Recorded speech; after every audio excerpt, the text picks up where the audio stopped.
RPF rero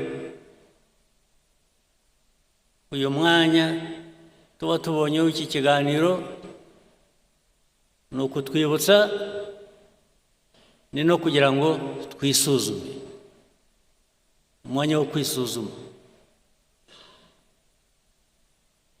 uwisuzuma kandi iyo yibeshye cyangwa iyo abeshya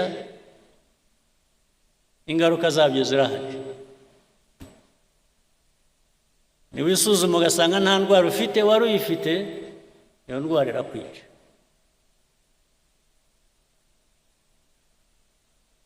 kuko waribeshye ntiwayivuza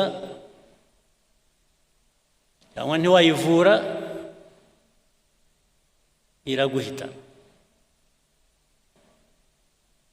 indwara mvuga rero uwivura cyangwa wivuza izo ndwara zirahari hari indwara wivura hari n'indwara wivuza indwara wivura ni ukuvuga ngo igisubizo umuti uri muri wowe uribaza ukavuga utari ko inshingano ngewe mfite ndazuzuza ntabwo ari ikibazo uzabaza abandi nabo bafite izo nshingano iyo udahereye aho ngo wivure iyo ndwara wowe wibaze wishakemo ibisubizo by'ikibazo ufite nta wundi wabikuvura iyo ndwara tugomba kwivura nk'abantu nta wundi wayituvura niba utuzi inshingano wahawe uko bikwiye inshingano ufitiye igihugu ingaruka zabyo zo zirahari kandi ziri no kuri wowe indwara wavurwa n'abandi ni ikibazo ushobora kuvuga uti ariko iki gihe singifitiye ubushobozi reka nshake uwamfasha cyangwa uwo twafatanya gushaka umuti w'icyo gisubizo ubwo nabyo birashoboka kandi bibaho ariko iyo utabikoresheje iyo udahagurutse ngo wowe ushake uwo mwafatanya kugira ngo mukemure ikibazo cyakurenze nacyo ubwo wa muti utahaye cya gisubizo cya kibazo wari ufite ibyo rero ubundi abantu bavuga RPF cyangwa bavuga andi mashyaka cyangwa bikajya muri politiki gusa politiki ikaba rwaserere bikaba ibintu bimwe politiki yo numva ya RPF ni uguhangana n'ibibazo tugashaka ibisubizo nta yindi politiki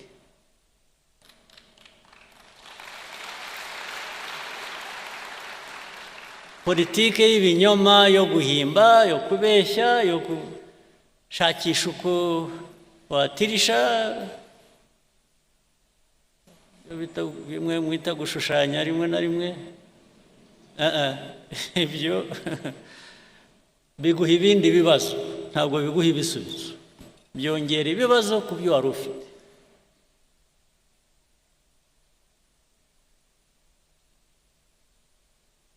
ikindi nacyo uvuga ngo no mu mibanire uko tubaho hagati yacu cyangwa se hagati yacu n'abandi ndavuga u Rwanda n'abandi nujya gufatanya n'abandi urabanza wowe ukumva ikikurimo ufite n'iki wowe utanga kugira ngo uhuze n'icyo undi atanga mwese mubigiremo inyungu ari wowe ari n'undi mufatanyije hari ikibazo rero gikomeye cy'amateka yacu amateka y'u Rwanda cyangwa se amateka muri rusange ya Afurika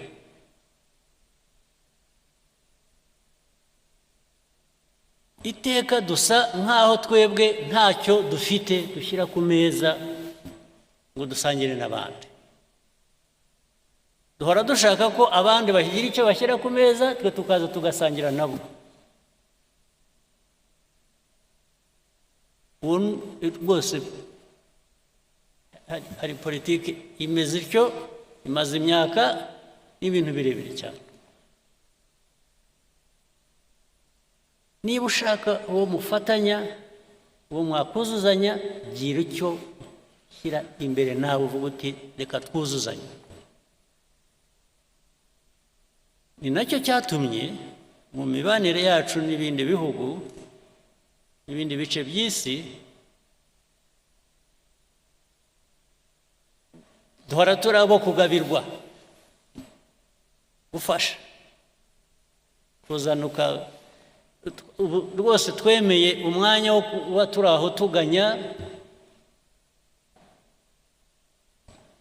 dukeneye, dutegereje uwatugoboka. Baraboneka, abo bagoboka baraza rwose baraza, ariko ikibazanye ni imbabazi bagufitiye. Kubera iki? Kubera iki bagufitiye imbabazi? Kuki? Mujya mubibaza, babafitiye imbabazi barabaha kubera iki? Nuko utari abantu nk'abandi, nta bwenge mufite, ibyo buri gihugu ni bitoya nk'icyacu, ni bitoya nk'igihugu cyacu. Buri gihugu, buri bantu bafite icyo bafite. Aho kugira ngo rero ugiteze imbere, kiguteze imbere, ugire icyo ukora, gutegereza ko uwahandi azaza we kuko azi icyo kugikoresha akagitwara, kazaza kuguha imfashanyo wari ukeneye, uba wicishije, sinzi, uba wigize ubusa. Ntimukigire ubusa, ntimuzigire ubusa. RPF niyo message yo kwigira ubusa. Kwigira ubusa, mukaba ubusa, mukemera kuba ubusa, mukemera ko mushobora kubaho, muzagira icyo mutunga, muzagira icyo mukora, ari uko undi muntu yaje kubibakoresha cyangwa yabibakoreye. Iyo niyo politiki mbi nibwira ko RPF mu myaka imaze mike, ntabwo ari myinshi cyane, nicyo kibazo yagombaga n'ubigomba gusubiza.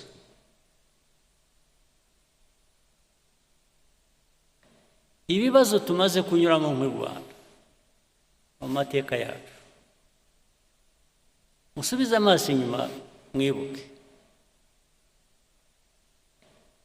ndetse n'ubu ngubu n'uyu munsi u Rwanda rutaha ngo rugire icyo rwikorera rwigezaho, ubu muba muri ubusa.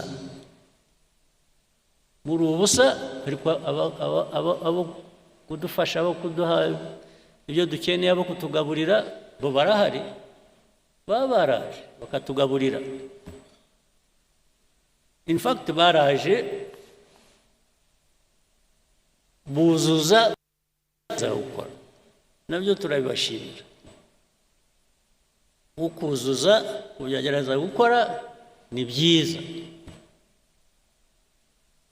ariko udahereye hahandi ho kugira ngo wowe ugire icyo ukora, ugire icyo wigezaho, hinduka ubusa.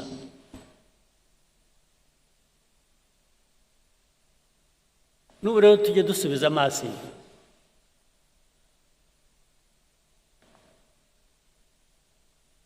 kuko bigenda bituganisha n'ahantu nyine duhurira n'abandi,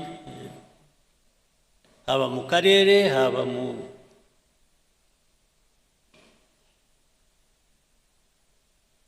no hirya yaho. Ariko ibi ndabivuga nzi ngo ndabibwira abenshi muri hano muri bato, ni urubyiruko. Ndibwira ko majority hano ubu abenshi mugomba kuba muri hagati y'imyaka 20 na 45.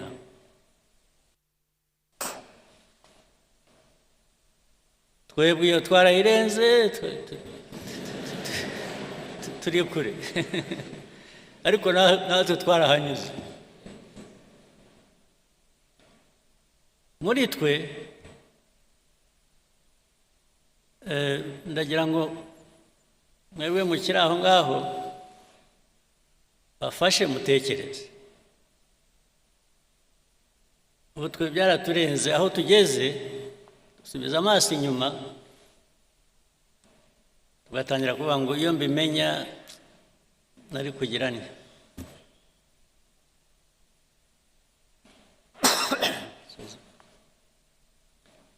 Mba naragize ntya, nari kugira ntya, ariko too late. Twaragiye. Ariko mwebwe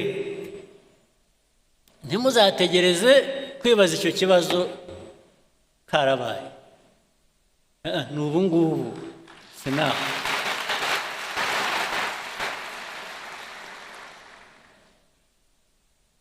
Muri abo mvuga twahise tugeze kure, harimo abasubiza amaso inyuma bakavuga bati twagize duke, twakoze byose,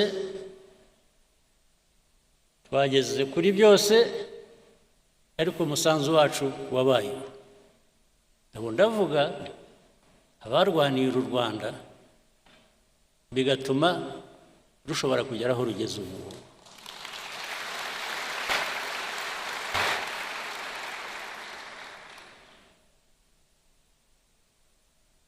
Now it is your time.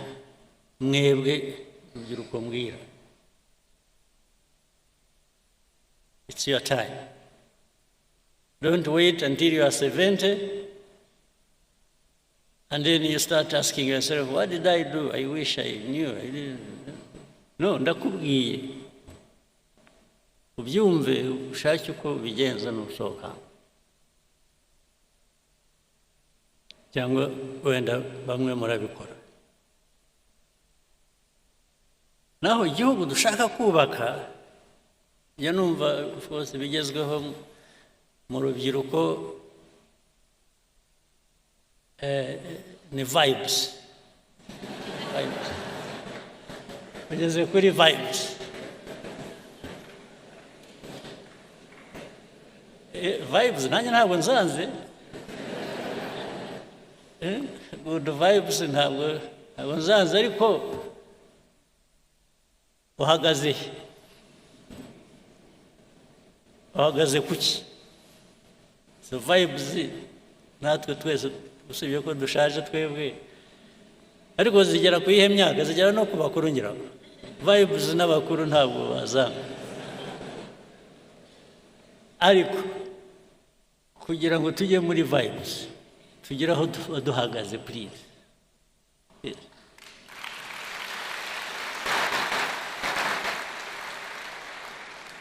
Don't invest in vibes. Invest on the foundation, in the foundation where you can now vibe.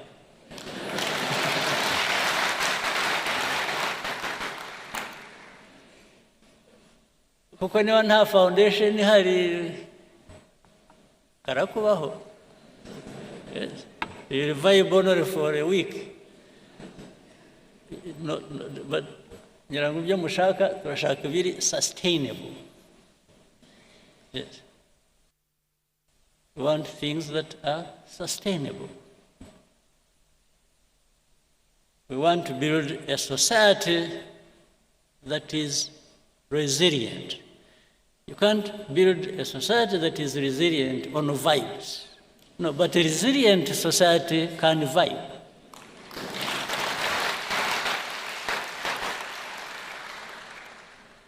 Isn't it? So it is a daily responsibility mukwiriye gutekereza. Ni ikintu mukwiye gutekereza buri munsi. Ntuhore ufite impungenge ariko ejo nzamera nte, nibucya ndaba meze nte. Uhora ufite kuko stress nugira ikibazo uhorana cya stress, jya umenya ngo 50% ni wowe, you are the responsible person. You have worries, you have this, you have urakora ibintu bigutera stress, but there are different ways of doing things and achieving what you want to achieve. So it's not just even the results,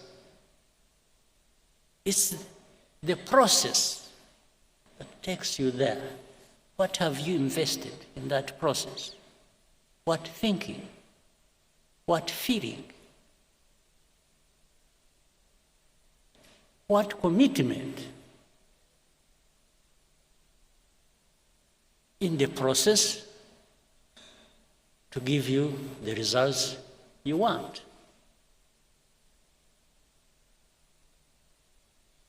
How ikintu cyikora hanabuze.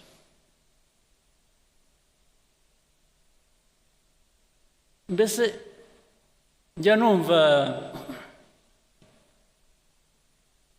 hari abantu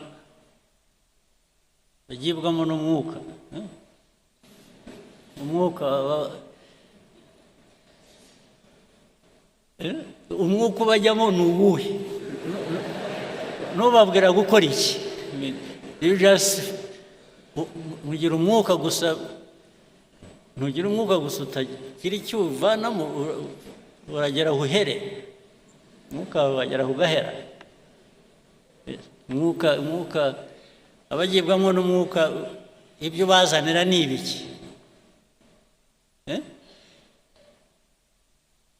Umwuka, I have no issue with the umwuka, but must have something in it, tangible, that touches my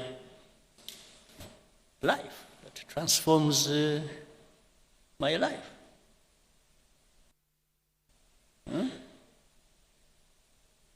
Abagira amahirwe mugire umwuka, please. Ujye bahira ariko ntibigarukire kuri mwe. Iwe wagiwemo n'umwuka w'amahirwe, wagize amahirwe, wowe kuki utawusangira n'abandi?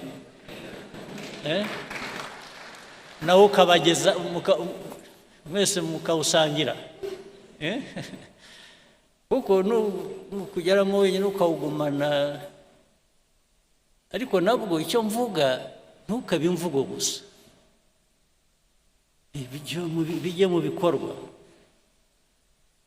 Njye nimbona mu bikorwa bihari ushobora kureba yaturutse ku mwuka, nanjye ndawifuza, nanjye nzagana aho ngaho. Ariko the measure ni what is it that has been delivered? What is it that we can touch and feel and benefit from to improve our lives? What is it?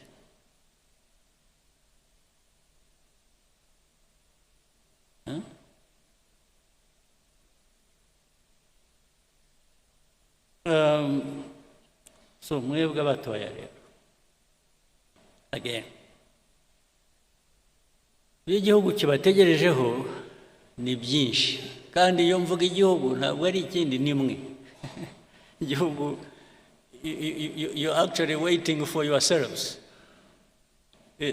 nimwe mwitegerejeho the future. Ariko ya process navugaga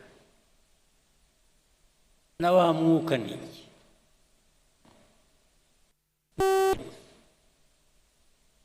urubyiruko bya bindi navuze by'amashuri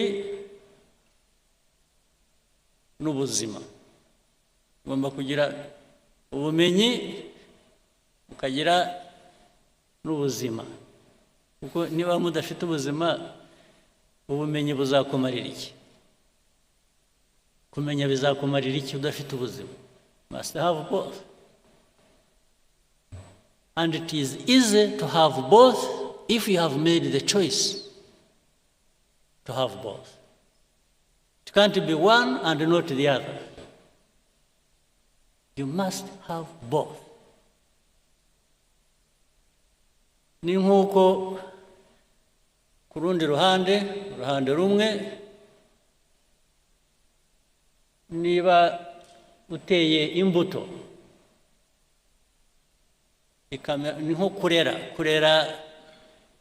ni nkuko utera imbuto igiti kigakura ukajya uhora ugiha ibyangombwa gikeneye kugira ngo gikomeze gikure gifite ubuzima. Namwe abantu hari kwa kumenya nimwe mukwiriye kuba mugerageza ibishoboka byose mubugereho, ndetse bitari ukubugeraho gusa mushobore kubukoresha kubageza ku byo mwifuza.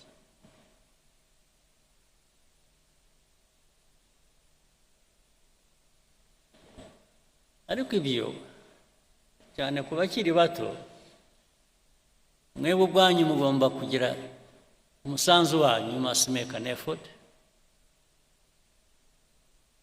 Ariko hari n'uburere muhabwa n'ababyeyi ndetse na society, umuryango mugari,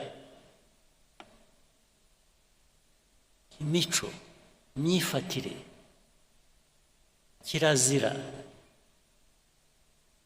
Ibyo abantu babijyaho impaka nyinshi hirya no hino ahantu hose, ndetse bimwe ugasanga muri society imwe barigisha ibintu cyangwa barabwira abantu gukora iby'indi society itemera, akaba ubwo bivanga rero bikaba ugasanga noneho society wari urimo yahindutse ikindi kintu, ntukimenya, ntukishobora kwimenya, kuko ibyiza byari biri muri iyo society ntabwo byatejwe imbere uko bikwiye, ahubwo abantu babishimbuje ibishya biga hirya no hino, rimwe na rimwe bitari na byiza, no kuri aho ngaho babivanye.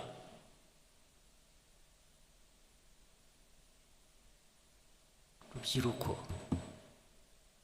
kubarera ni ngombwa, kwirera ni ngombwa. Kwirera ni ukuvuga ngo wowe urahitamo icyo wifuza, urahitamo icyo ugomba gukora. Ariko urubyiruko rukura ruraho, ya resilience navugaga se tuzayivana he muri aho muri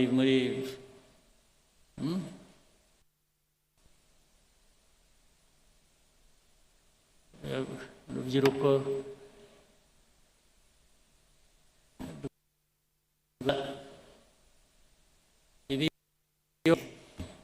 asanga ngo ni ubuzima,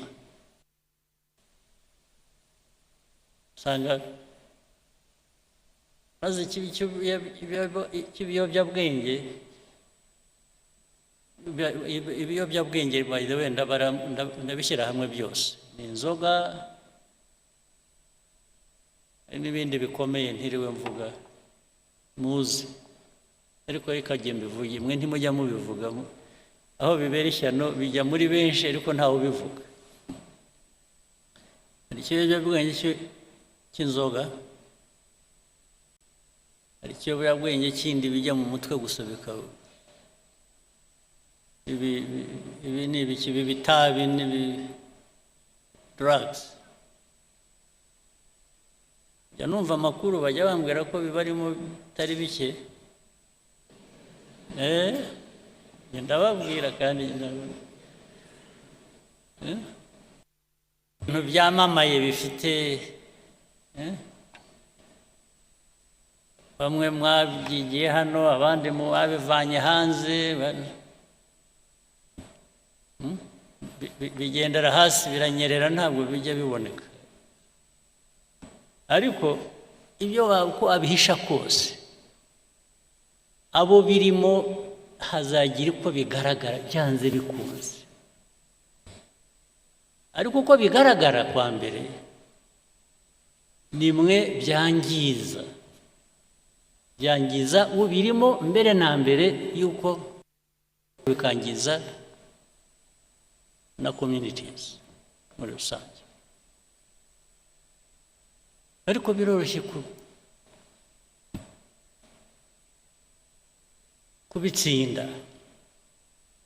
kubitsinda kwa mbere ni ukutabigira imvugo, ni ukutabigira ibiganiro, ni ukutabigira ibintu by'igitangaza abantu bakwiriye kuba bakora, kutabyemera. Ariko n'impamvu bidakwiye kwemerwa murabizi, ni uko ubikora arabihisha. Ikintu uhisha kubera iki? Kuzi ko ari kibi. Ikibi sura gikora iki? Rwose ndababwiye, nabonye mwacecetse mwese nkaho mubizi, ariko ubwo ndababwiye nicyo nakora gusa nuko zajya mpora mbibibutsa, ariko nkora ubwo namwe muzageraho mwibwire.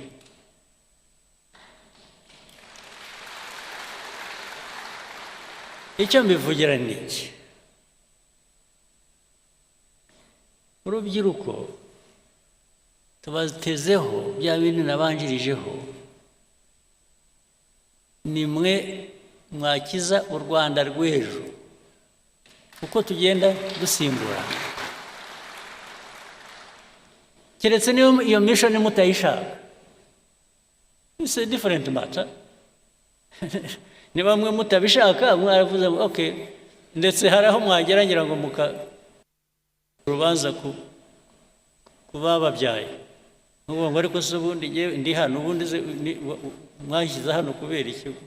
Ukabwira ababyeyi mwambyariye iki? Ariko ibyo ntabwo ari urahari, ibyo ari byo byose baravuze. Ugomba gukora effort yo kuba muzima, not just for yourself, ariko no ku bandi. Kuba muzima bikagira n'inyungu ku bandi bitari wowe gusa. Icyo tubatezeho urubyiruko mwebwe bishya u Rwanda rwifuza, yamumva ibintu bavuga bya innovation. Murayumva iravuga buri munsi. Yes, innovation irimo abantu bameze neza, bafite ubuzima bwiza, bafite ubumenyi, bafite gushaka igera kure, irafasha, yubaka abantu, yubaka igihugu. U Rwanda nicyo twifuza. Ikindi ni commitment. Ugomba kugira ikintu cyawe, igihugu cyawe, aho ukomoka. Ugomba kugira icyo igihugu kigira icyo kiguha, ugomba kugira icyo ugiha. Igihugu kiraguha ukagiha. ibisigaye ni politiki zisanzwe muri polisi zituma abantu biteza imbere ndetse bateza igihugu imbere bitari iby'ubusa. Ndabasabye mujye mubitekereza. Kuri iki gice reka ndangirize ku kindi. Ibyo mvuga rero nabyo ntabwo bikwiye kuba amagambo gusa, bikwiye kujya mu bikorwa. Ibikorwa ni ukuvuga ngo mwe muri aha benshi ni abayobozi cyangwa se muri mu nzira imiyoborere aho uri hose ku kazi ako ari ko kose. Wifata ute, ukora ute, utekereza ute? Niba uri umukuru w'akarere, umuyobozi w'akarere, umuyobozi uzindi nzego zo hasi, uhari wumva koko ukwiye kubuyobora, umuturage arakugana mugafatanya gukemura ikibazo. Investor ushaka gushora imari arakugana, mukaganira ikibazo ukagikemura, cyangwa umushyira aho ngaho ukamubwira gutegereza, kandi muri uko gutegereza ngo yibwirize agire ukuntu atunganya inzira. Birahari kugeza n'uyu munsi bibaho.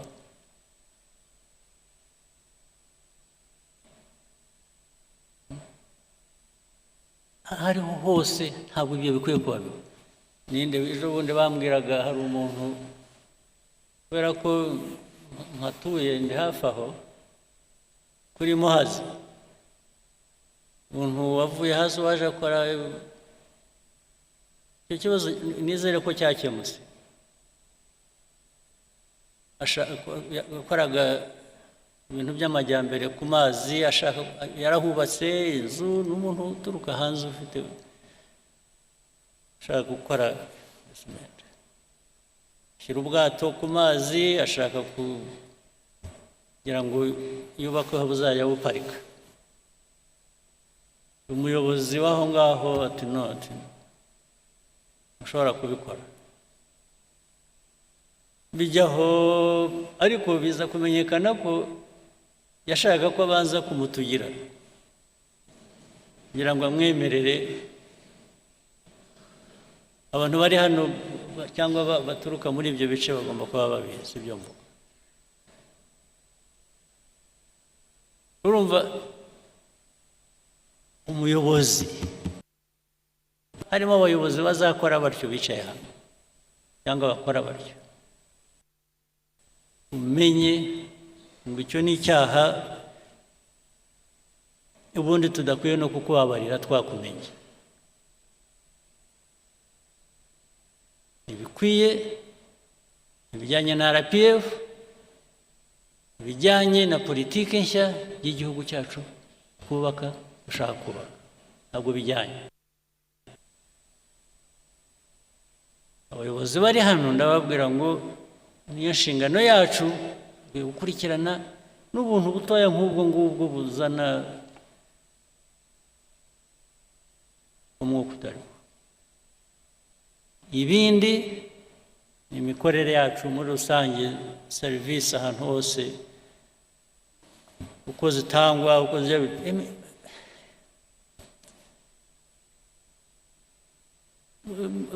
abantu bakora batyo baratudindiza ntitubamenya.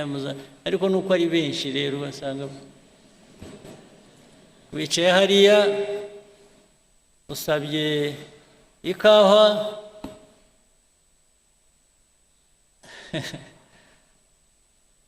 n'abaza bakakubaza ishyushye ikonje.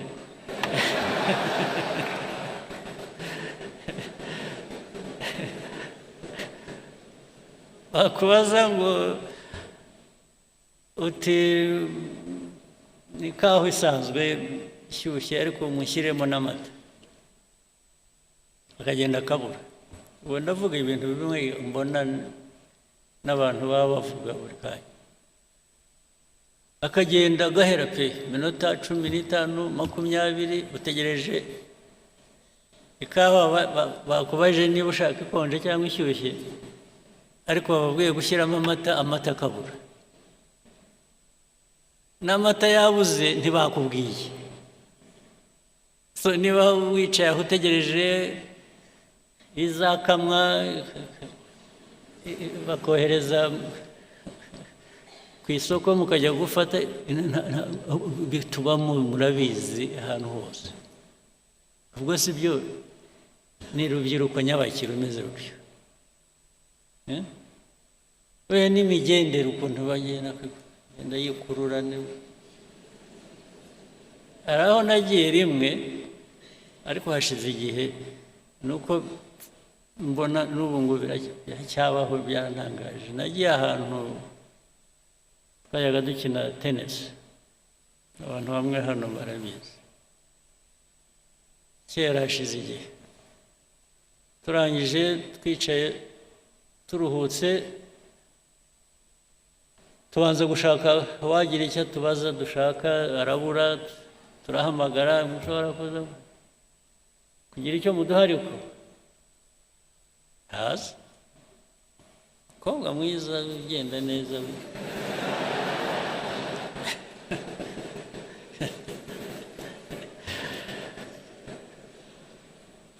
aza afite opena mu ntoki, aho azatugereraho yaba mbonye arahamenya, arampobera,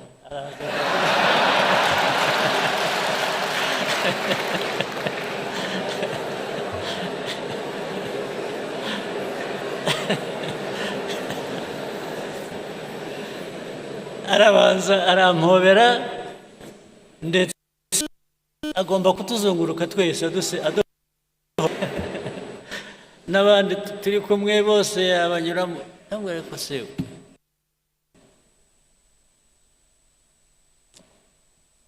turashaka ibyo dushaka, waba ari ibyo duha ibi. Erega byasaga nk'ibyarangiriye aho ngaho, kuduhobera. Tugeze aho twarambiwe, turahaguruka turigenda. Ubwo urumva umuntu nk'ubu yangirije abakorera, natwe twari turi aho dukwiye kuba dufite ibyo dushaka twishyurira, natwe ntacyo yaduhaye, twese tuviriyemo aho, ari aho yindi.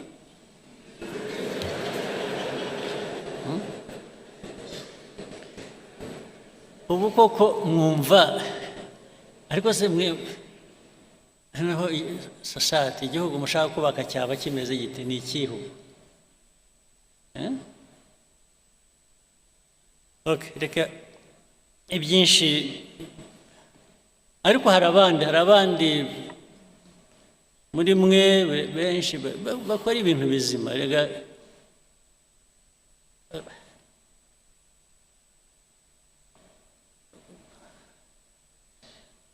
ubu byose ibigaragara n'ibitari bizima, niyo benshi baba bakora ibyiza, ariko hakabamo abantu bake bemerewe cyangwa bakora ibintu bibi.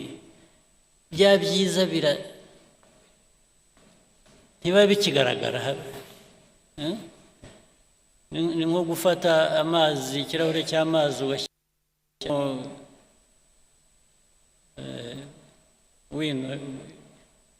ikaramu, ink, bashyiramo ink, ikirahure gihera ko gihinduka y'amazi yeraga yari ari meza ukayabura. Ibyo rero dukwiye kubyirinda. Naho hari benshi hano njya mpora nabo, even bakora ibintu byiza, ibintu bya innovation, ndetse bihindura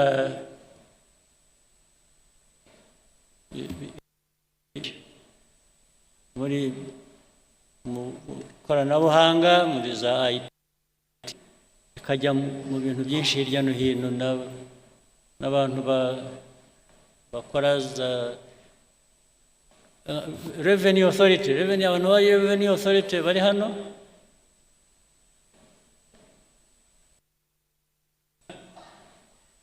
ngira ngo hari innovations nyinshi zibageraho cyangwa mu byazi zituma ushobora gutubura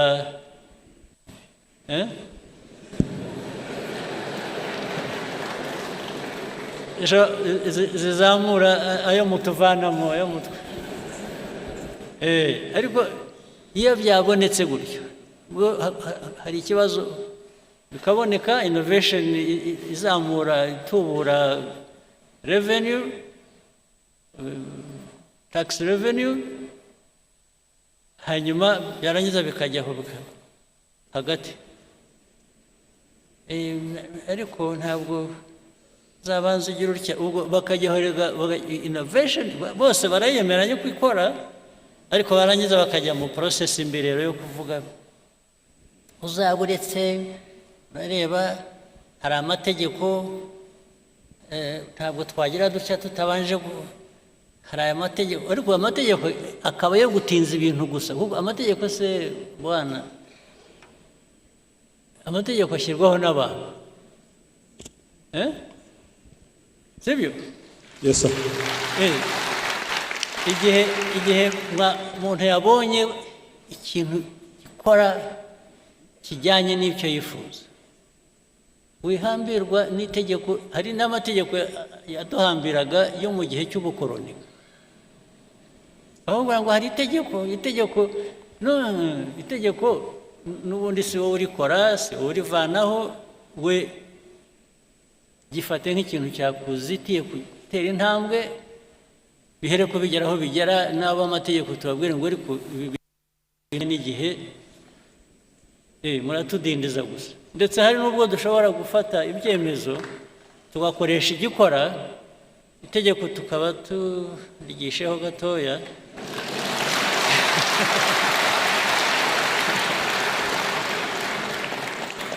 kugeza igihe rizahindukira ariko bitatubujije kugera ku nyungu twifuza iyo process niyo process ijyana n'igihe abantu bagezemo ntuhambirwa keretse dufite ikindi kibazo cy'uko abantu benshi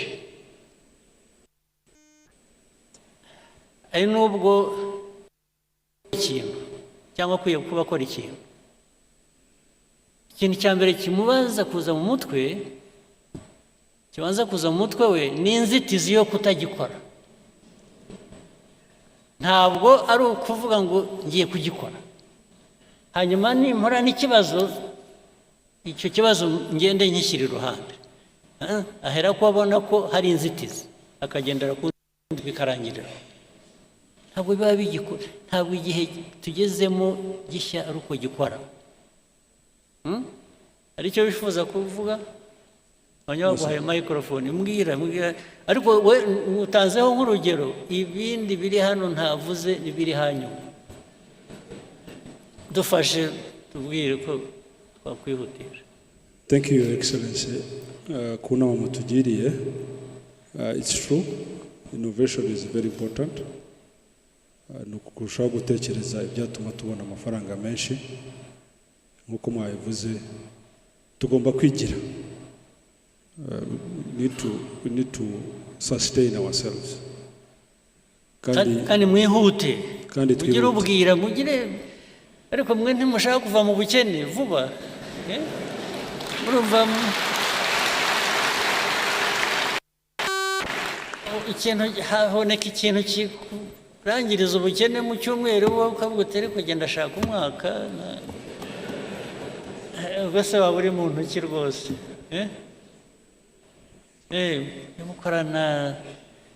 gukorana umwete kandi ntabwo bivuze kwangiza ibikorwa. It doesn't really mean sacrificing anything that you shouldn't. Sibyo? Ujye mwihuta muwe wepesi mwihute igihe utabifite guhagarika cyo gutangira wowe uritangira kubera iki? Why don't you just move?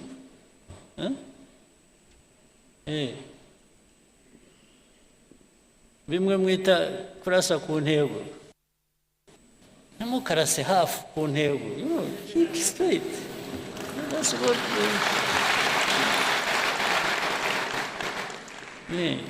go for it.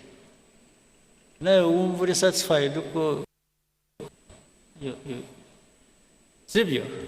Yes, sir. Okay, asante. Now let me take you to something else. I'm sure you can guess. It's now the other politics other than RPFs. Geopolitics, regional, or whatever. Because it affects us as well, a lot.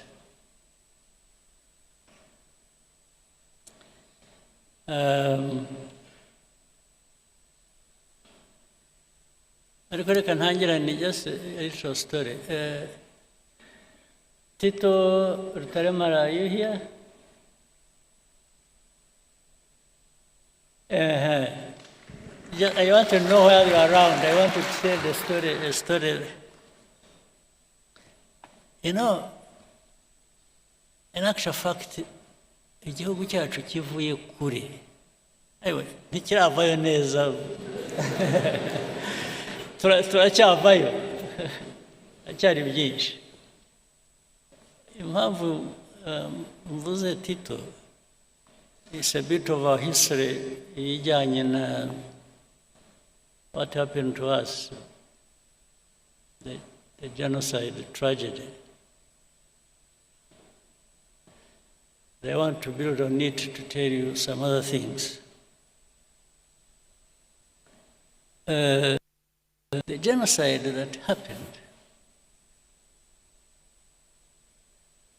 there are indications of things that happened as far back as the 60s. That continued. Nubwo, we also have people who would say it's an exaggeration, really nothing happened. Or what happened, I think, was bound to happen or should have happened. We still have that conversation, unfortunately. But I wanted to say something. I don't say it a lot. It comes to my mind once in a while. And Tito, you were one of those twari kumwe in 1991 in Paris. Munama na Paul is a name I cannot forget. Ariko ndibuka bihozagara, ndibuka wari uhari nawe cyane. Oya, ariko ahubwo naje mbere. Twarahamusanze. Niyo mpamvu na confuse. Abo najyanye nabo mu nama ni bande? Hari bihozagara wari wazanye na doctor. Nande? Dr. Ndahiro. Dr. Ndahiro, but I remember we were like 5 people. Okay, but at least we told you the story immediately after the meeting. Yes, I remember. Sit down. 2 things happened. And I'm saying this because recently something else came up that was a bit disturbing.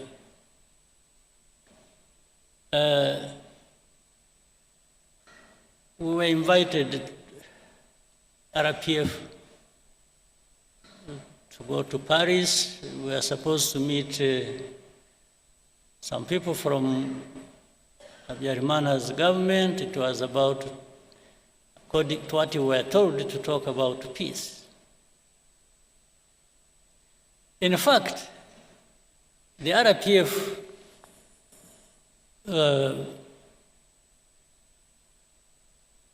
for which I was chairman, vice chairman then, insisted I should not go. Because they are saying, you know, with all these things happening, and that was 91 September. Was it 91 or 92? in 91 September. It's the end of 91. Eh? The end of 91. Yes, it was particularly, I remember, 71 September, I think it was 22nd. So the people insisted I should not go because there was chaos, they even thought they were worried about my security and so on and so forth. So, but I insisted, I told our people in a meeting, which was very people, I said, if we don't go, and by the way, they insisted I should be the one to come. But I said, no, but you have the chairman, so maybe you should be the one to come. He said, no, we want you. And that's what caused some worry. They said I shouldn't go. But I insisted. I said, I'm going. Because if I don't go, if we don't show up, we will never be understood. They think we are just there fighting and we don't want peace. So I went there. A couple of things, quickly, I got something else. When we arrived, we had a meeting. It was in the morning. I met a couple of people. One was a man who was, I think, a director general in foreign affairs in France. And that man was called Paul Kagame. I followed him. He even later on became ambassador to Mexico, then went somewhere, and then he's now an old man like me. He's 90, must be 90 something, 96 or something. So when we met, I met him, I met Mitterrand's son. I was almost beaten up for not pronouncing the name well. I'll tell you that. So in the meeting, this man, Paul Kagame, kept poking his finger in my face. You must stop fighting. So I tried to explain. I said, you see, it's not that we enjoy fighting. We are not fighting just because we like fighting. we are fighting because I went into the history and so on. So he insisted again. Then in the conversation, it got heated up. I actually got a little bit upset. I answered back in a way. Then he said, no, you must stop fighting, because if you don't, even if you take Kigali, you will not find your people. This is what he told him in a meeting. So at first I couldn't understand, I didn't understand what this man meant. You will not find your people. But directly it meant they will be killed. So anyway, the meeting happened, got finished. It was not a good meeting. And as we were going out, he accompanied us in the corridor, and then he said, hope to meet you next time but he was being sarcastic, when you are the commander of the new army of Rwanda. I said, yes, sir.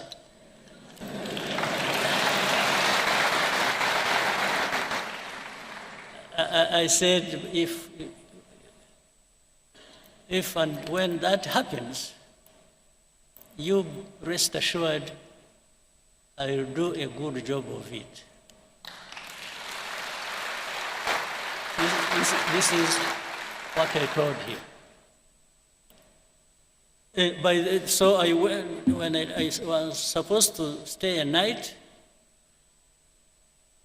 and leave the next day. So in the hotel where I was sleeping, I think we were in Hilton Hotel. I was with Ndahiro and Tom Byabagamba. So in the middle of the night at around 4 a.m., I woke up to this light in the room, and about 6, 7 people in the room with guns. They were not putting on uniform, they were putting on jackets and so on and so forth.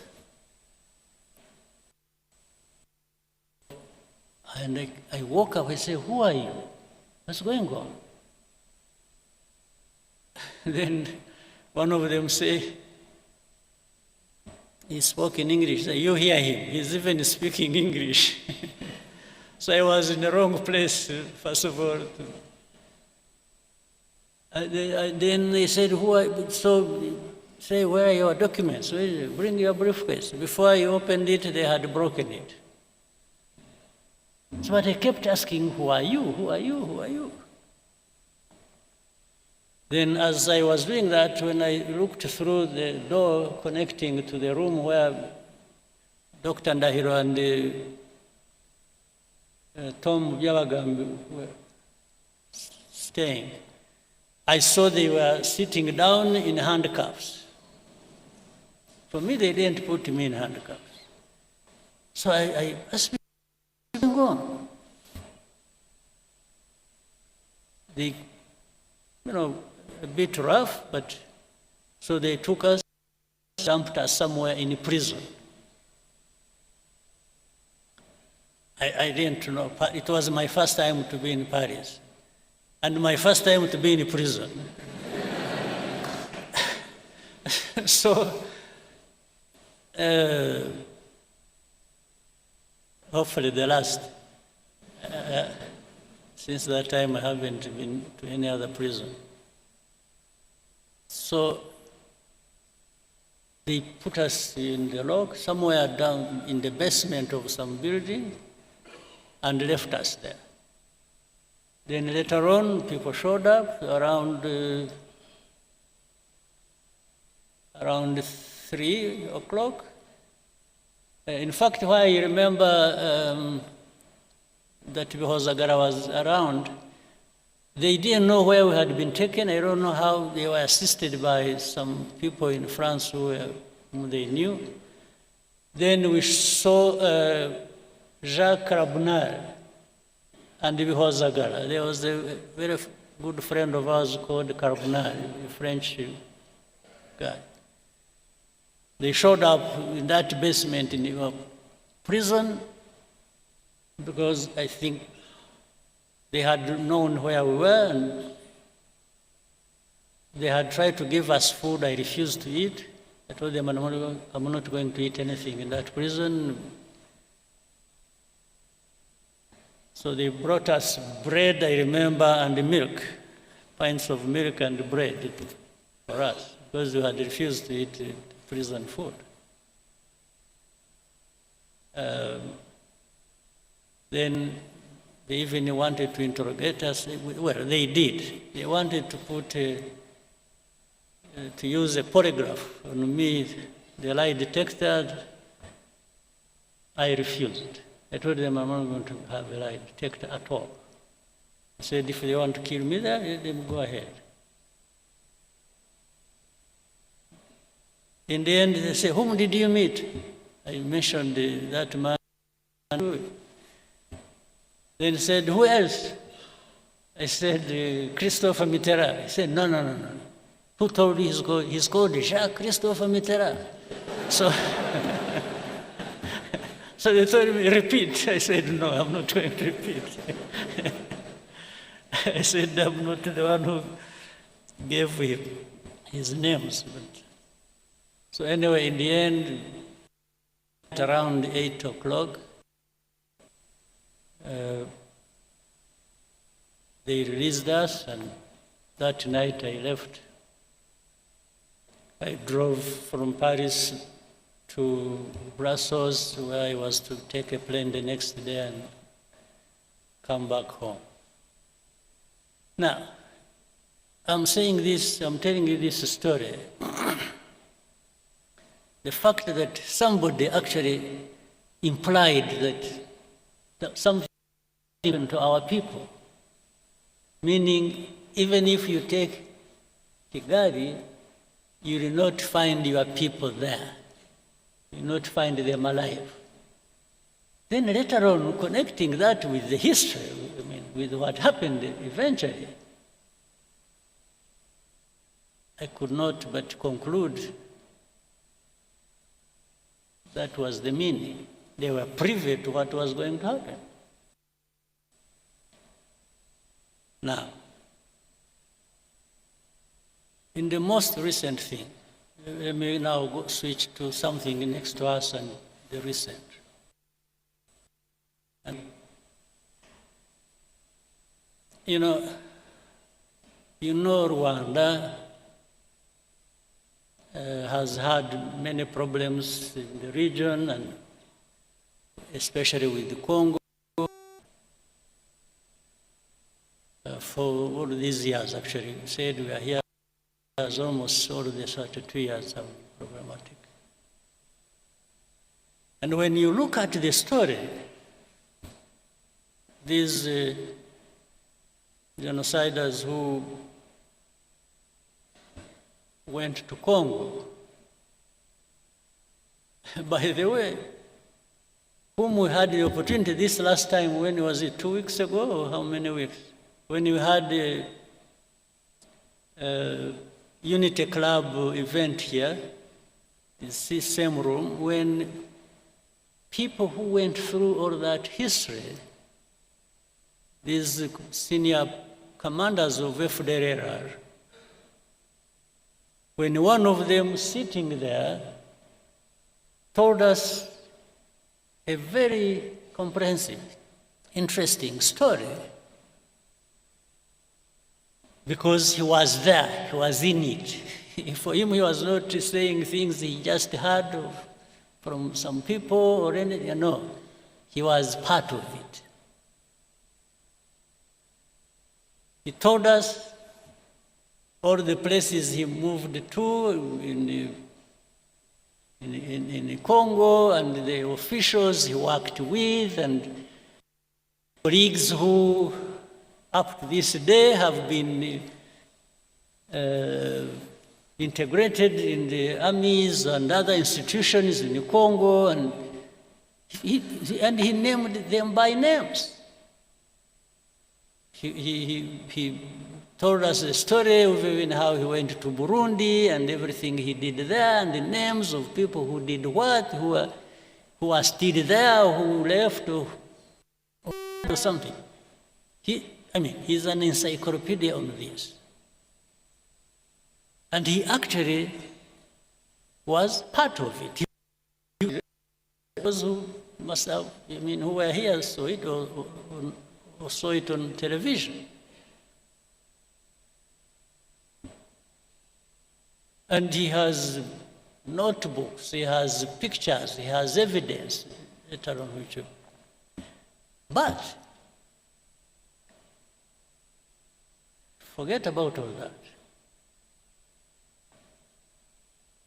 The story has always been, and he told us, you remember, he told us even of the connivance of the UN, the peacekeepers. Yes, they worked with, they were selling gold together, they were involved in the timber business, in agriculture, and named places, people, and where. It's just so. But despite all that, up to this day, you will hear people say, FPR don't exist. The UN, there's something, there are some experts, group of experts. They'll tell you all those stories. This story doesn't exist. Or if they say it, they'll say it so lightly that you should believe it doesn't matter. Okay. So it goes on, and then some of these leaders in the region, in Congo or Burundi, they say it publicly, how and on which side they are. And their intention, and even what they have said on camera, somebody will want to convince you, no, it's not him. It's not them. It's some advisors. No, but he said it. So, whether it is an advisor who wrote it on a paper and the president read it, it is no longer advisor, it is the man who read the thing. So they will keep you telling you this. So now, not even for a bit, I don't believe, ordinarily, I don't believe in conspiracy theories. I really don't. But when you have people, who are there asking the same questions, pretending it's saying the same things, and even when they come back to you and tell you what they told you last time, meaning they want you to believe what they are telling you or what they want, not the facts you are presenting to them. So it's really like saying, better change your mind and start seeing it like I see it. Anyway, all this has resulted into what we have now. And I also want to remind you, and then I've said it again, but I hope you have had time to cross-check the story, the truth about it. This conflict we have in Eastern Congo did not start from and was not started by Rwanda at all. But somehow the plan, I think, before was to make it a problem of Rwanda or for Rwanda. Again, to tie into the story, to connect with the whole story of where everything that has happened is not anybody else, it is Rwanda that caused it, or that must carry the responsibility.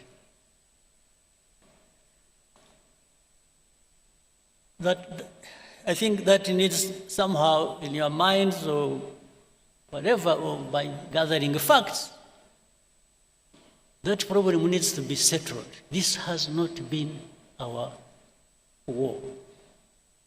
We didn't cause it, and we did not originate from here by any means. We are not part of the origin, except for being associated with saying, oh, this is M23, the story that was there 2012, and for 10 years it was not addressed, it comes back, still it comes to be our own problem. But the same people, in fact, one time we were in Nairobi, we had a meeting with the heads of state at the beginning of this conflict.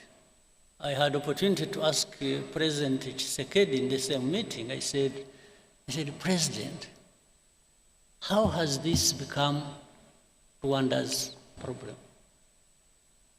How has it become? This is not anything started by us or from Rwanda. Why?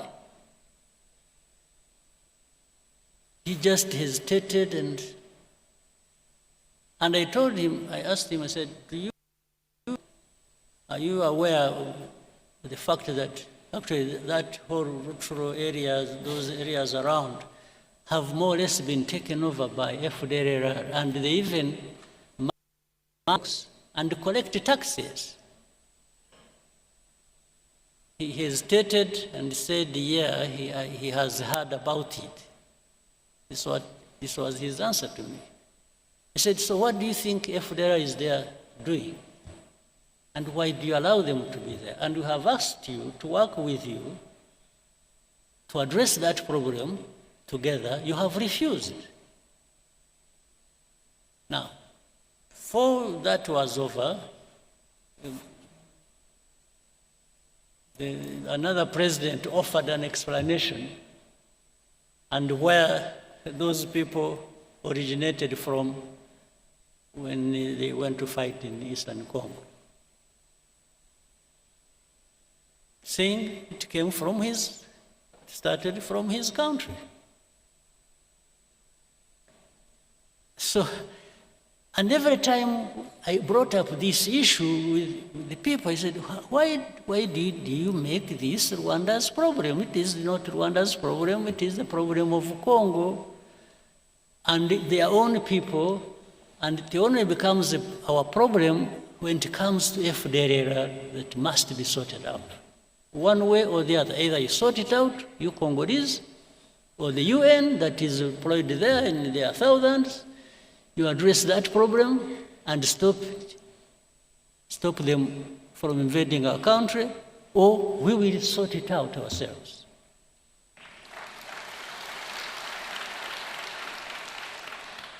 Eventually, that's how we went into this matter.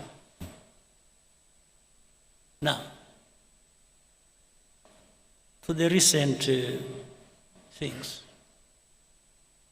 Whatever happened in between, I tried to cut a very long story short. A lot of manipulations started happening. They would call us one day in one capital, they would call us to Rwanda, we go there, we discuss things and raise the things the way we thought should be addressed. That one doesn't work well, then next time we are invited to go to Doha, then we go to Doha, then next time we go to Washington. And in between, we went to Dar es Salaam, Nairobi, we went wherever, talking about this. But there was one thing that was constant. Congo, or the leaders of Congo, didn't want peace. They wanted to continue supporting FDLR against us.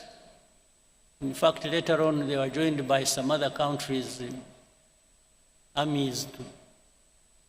You know the story about Goma and Kava and so on and so forth.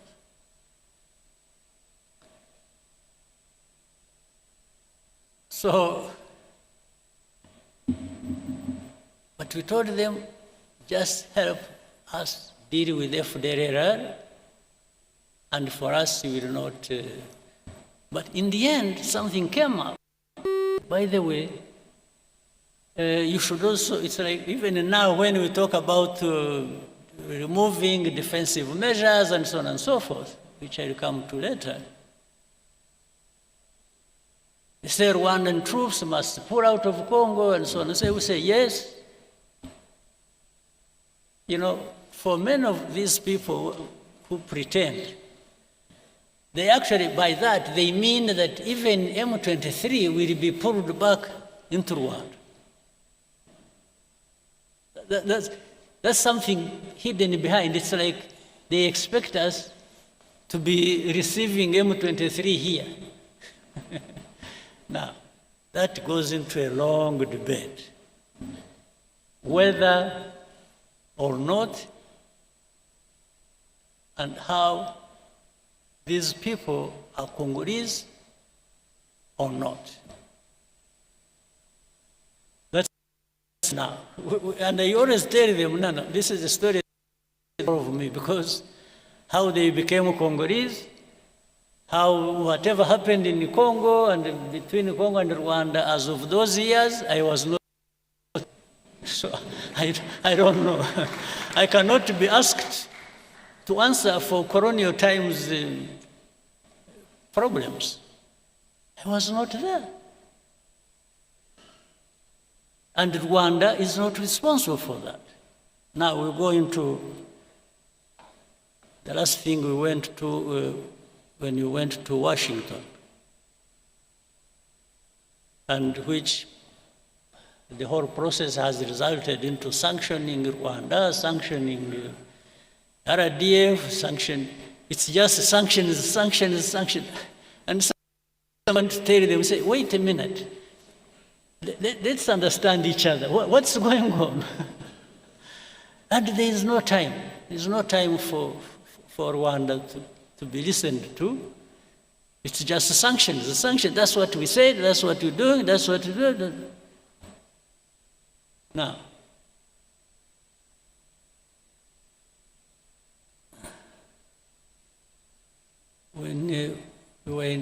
before we went to DRC, to DC, Washington, DC, on 4th of December to sign an agreement. A couple of months before that, we had been actually giving information of what was going to happen in Uvira, owing to the troops that were moving there from Burundi and the Congolese army and what they intended to do and so on and so forth. We gave them everything. They know it. You can't deny it. It is on record. It is in writing. So when Uvira fell, then they got an opportunity to say, okay, you know what? Let's frame it as Rwanda literally insulting President Trump and defying Washington and disrespectful. They didn't. So they are the ones who caused the Uvira. And we told them, so this Uvira was, we forewarned you about Uvira 2 months before signing the agreement. Said, how can you hold us responsible for this? Then,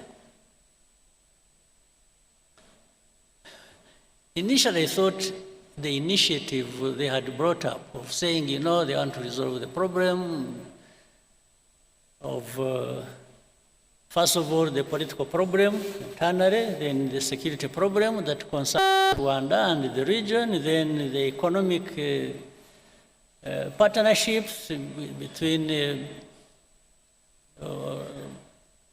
the US, DRC, Rwanda, and the region. I said, I thought this was a wonderful thing. We really embraced it. We said, oh, this is something. But little did we know, we had actually been just set up for something else. Because in the middle of it, there came a story. It is, what we want to achieve is no M23, no FPR, and we just walk to the mines and that's it. But we told them in our discussions, we kept telling the people, we said, fine, but you will do whatever you want to do. But how do you just expect these fighting for their own rights, these Congolese, the FCM23 and others, they are on the ground fighting, the others are fighting politically all over the place, as you have seen, including the religious leaders and so on and so forth. I said, how do you just all of a sudden think you will wish away all of this without actually addressing some of the root causes? They said, no, because we can't. Oh, then the mercenaries came in.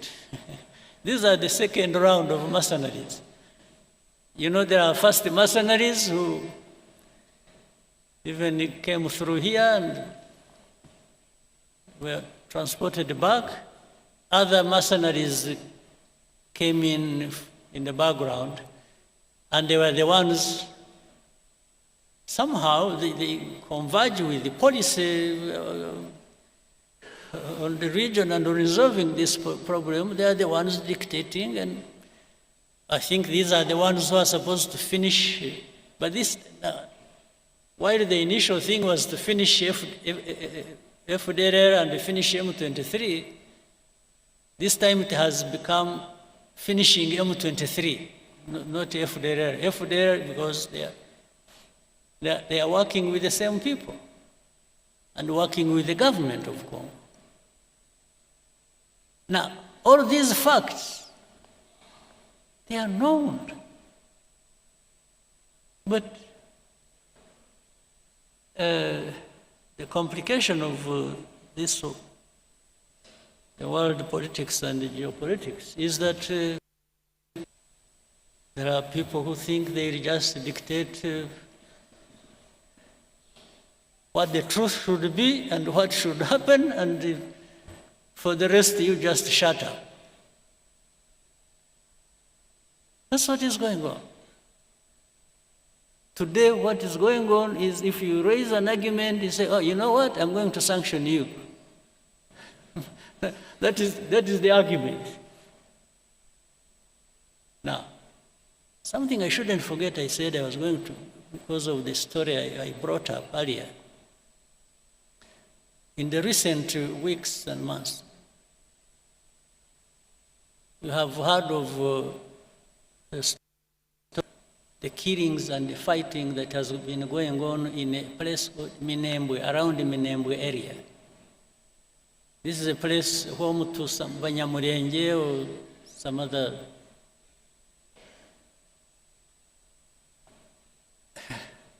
What is disturbing? At the beginning, when even in our argument, when we told them what is really happening on the ground and telling the people telling the powers that be what was going on, and say people are being killed, they are being, drones were firing at them indiscriminately. In markets, in churches, many people died. Maybe, hopefully one day people will go there and investigate and will find the truth. But what was disturbing was that in that same conversation and argument, somebody says, don't bring up that issue, it is none of your business. So which for me looks like, it's like the story of Paul Diju. It's like that those people being killed for their identity and anything is none of your business. Shut up, we are going to kill them anyway. I mean, I'm just calling a spade a spade. It's like, shut up, it's none of your business. They didn't even say, are you sure they are being killed? Or are you creating a story or what? No, it's like, that's none of your concern. But if it is not my concern, maybe it should be yours. Why are you not concerned? And things keep getting worse and out of control every time. So where we are now, we just told, remove your defensive measures. Whether we are associated with and helping FDR, with the Congolese army and the government to do whatever they want, and then in exchange you have whatever we want, just shut up. This is what we are being told. But making people shut up, just shut up, I think is going to be probably more difficult than people think.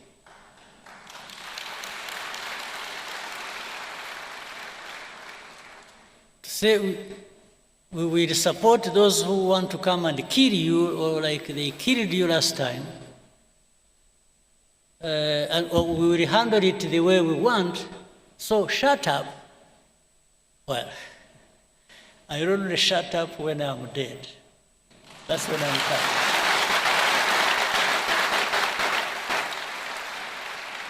Absolutely. That is the only way to make me shut up. That's it. For the belittling everything and making it look like some people's lives are just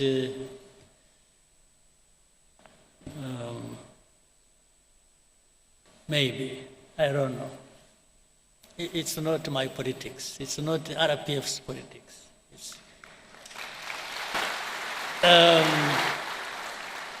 We're a small country, very insignificant in many ways. You can do much harm to us, granted, but boy, wishing us away is not a big thing, is not a small thing. Wishing us away just to say disappear. They were saying they will make disappear FPR, they make disappear M23. By extension, they were saying even you, Rwanda, will make you disappear. Well, I can't invite it. I can't wish to have such a thing. But when it comes, when I have not been able to avoid it, I think they'll find it. I only wish you people, you people, I'm not worried about myself. I just worry about you if you just go home and sleep and think you'll find everything on the table for you without having to invest in it. If you are there waiting for handouts, for people to do you a favor so that you can live,